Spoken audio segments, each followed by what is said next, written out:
I'm James Swanwick. Welcome to the Alcohol-Free Lifestyle Podcast, where you learn to live a life of health, wealth, love, and happiness. James Swanwick here. Welcome to the show, and I have some bad news for you. You have been brainwashed, and you've been lied to. And this conspiracy is robbing you of a clear mind, your energy, and the quality of sleep that you truly deserve. So let me just share something with you that you probably already know, and that is that alcohol isn't good for you. It's pretty obvious, right? But I'm going to tell you something that you need to hear, because knowledge is power, right? Did you know that the alcohol companies, the major beer, wine, and liquor companies peddling their product, have been selling you two big lies? And those two big lies have been causing your finances and your health to suffer. And if you've been seemingly enjoying even just one drink a day regularly, then chances are you've already fallen victim to these two big lies. And the two big lies are these. Number one, that drinking gives you pleasure. And number two, that reducing or quitting alcohol will be hard. So let's explore these in more detail. Number one, the first lie, that drinking gives you pleasure. Drinkers suffer the illusion that alcohol helps them relax, gives them courage, makes them more eloquent and fun to be with. In fact, it does the complete opposite. When you drink, you're not drinking for pleasure. You're drinking to relieve you of your alcohol withdrawal. I'll say that again. When you drink, you're not drinking for pleasure. You're drinking to relieve you of your alcohol withdrawal. While our rational mind may tell us that drinking is causing us harm and that we must stop, our addicted mind continues to desire to drink. Why? Well, because social conditioning, because the alcoholic drinks industry exploits us by feeding us false information about drinking. It tricks us with TV advertisements that portray happy, beautiful people having fun or acting cool and sophisticated, showing no signs of strain or anxiety, and enjoying all the pleasures that life has to offer. It creates the illusion that drinking makes you cool and intelligent and happy.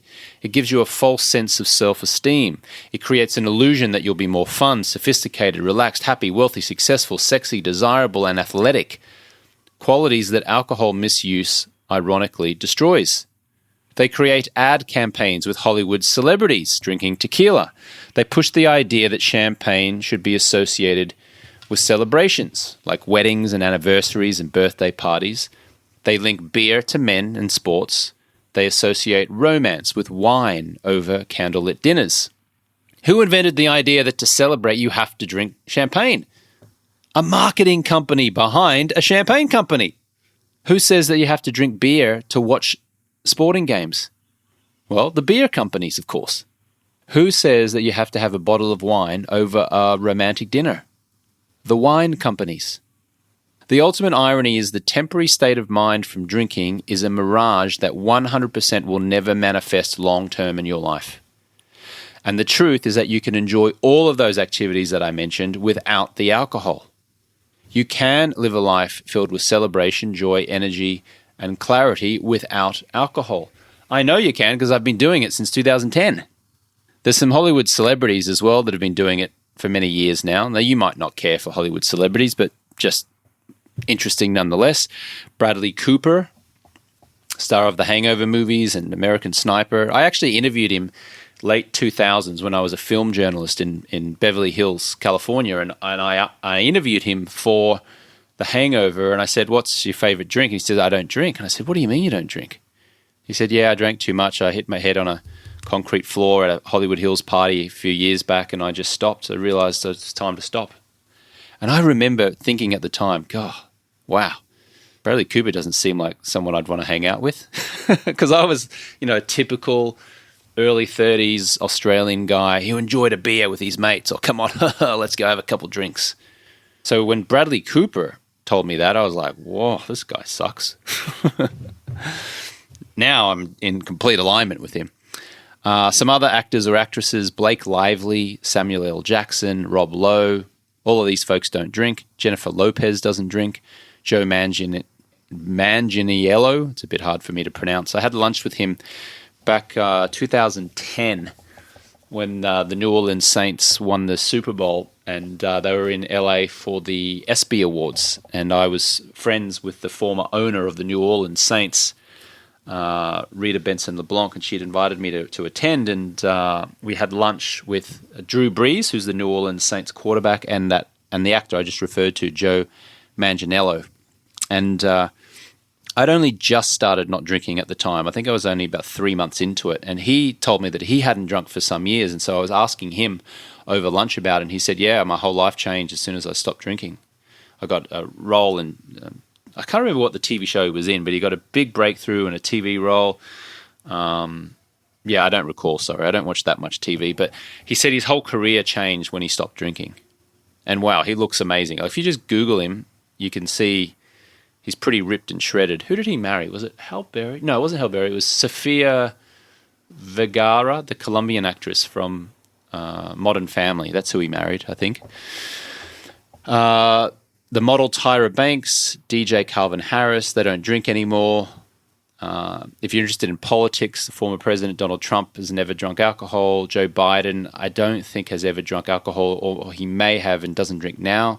President George W. Bush was a very heavy drinker, but stopped drinking, I think, 30, 40 years ago even. All of these folks went on to do pretty significant things in their lives as a result of stopping drinking. The reality is that you don't need alcohol to be successful or beautiful, and no matter what the alcohol industry tries to sell you. And you do not need to rely on brute willpower to reduce or stop drinking. Okay? I mean, a lot of you I know, because I get comments, I get emails from people. I've spoken to tens of thousands of people since 2015, since I've been doing this. And I can't tell you how many times people tell me that they try brute willpower and motivation, and they succeed for about a week or two or a month, and then they go right back to the same level of drinking. I've said it before, and I'll say it again, and I'll say it till the cows come home, until I die. Willpower and motivation alone does not work. Motivation and willpower alone is ineffective. You must have motivation, willpower, and appropriate accountability in a like-minded group of other people doing it, a coach. It should be fun, and you should have skin in the game. And skin in the game means you invest in a coach. So yeah, you do not need to rely on brute willpower to reduce or stop drinking. It's time to blow away these illusions once and for all, so that instead of seeing drinking as a pleasure or support, you will see the true picture, that alcohol reduces your long-term happiness, drains your finances, keeps you foggy, keeps you storing unwanted fat, and feeling like you're merely existing in the world. Do you want to just exist, or do you want to actually live? Why you think drinking gives you pleasure is the first sip of alcohol that you probably ever had. Well, actually, let me come back from this. The first sip of alcohol that I ever had tasted really foul. My dad let me take a sip of brandy when I was 15, and I quickly spit it out and said, "Oh, that's disgusting." And when I had my first beer at 16, I thought it tasted like cat urine. Not that I've ever tasted cat urine, but I think you get the point, right? And I'm guessing that your first taste of alcohol tasted pretty foul too. But guess what? That's all it takes to trigger a lifetime drinking habit. Alcohol is a highly addictive drug, and it passes out of your system. When it passes out of your system, it leaves an empty, insecure feeling, like hunger. You interpret this feeling as, I want a drink, and you think that the only way to satisfy it is to have one. When you have a drink, the empty, insecure feeling is relieved, giving the impression that you've just got a little boost, and you then mistake this boost for pleasure. And so it's ingrained in your mind that alcohol gives you pleasure. But what you're feeling is not genuine pleasure, it's merely relief from alcohol withdrawal. As you drink more regularly, the alcohol cravings become more pronounced, and therefore the illusion of pleasure when you relieve the discomfort increases. To put it simply, the pleasure you feel from drinking is not the effect of the drug itself, it's the relief of your craving. And as we drink more, the lows and the highs get lower. Non-drinkers, however, don't have any of this discomfort in the first place. So the second big lie that we've been fed is that stopping drinking or quitting drinking is hard. Now, it is an absolute myth that escaping drinking will be hard and painful. So long as you're doing it, let me rephrase that. It will be hard and painful if you are relying on motivation and willpower alone, okay? But if we make it fun, if we design an environment where it's fun and simple, and you're in a like-minded group of people who are also doing the same thing, then as Charles C. Duhigg says in his New York Times bestselling book, The Power of Habit, change becomes possible. Now, the alcohol companies know that the harder you think quitting is going to be, the more fearful you will be of trying. So they deliberately continue to make drinking a part of our culture. I mean, the advertising is right there if we look. Here's a little fun game. Like, for one day, just notice all the alcohol advertisements you see as you go about your day. I mean, it will shock you. You'll see tequila advertised on billboards. You'll see beer on commercials. You'll see it's just everywhere. And it's always shining a big, beautiful light on alcohol. Isn't this wonderful? It's so great. Everyone's doing it. Come to the game, drink a beer, go to a tailgating party. Ha, ha, ha, everyone's having fun. I mean, most of the people at tailgating parties at an NFL game, if you have a look at them just physically, wonderful, wonderful people, but physically, there's a lot of deterioration there. I think you know what I'm talking about, like a lot of big people eating poorly, eating lots of burgers and breads and Doritos and Coke and Sprites and beer, and they're having fun that day. But I don't pretend to know how they feel the rest of the time. But they're heading for an early grave or a lot of health problems later on in life. I go to tailgate parties. I just drink soda water. I love it. I used to go to USC games in California.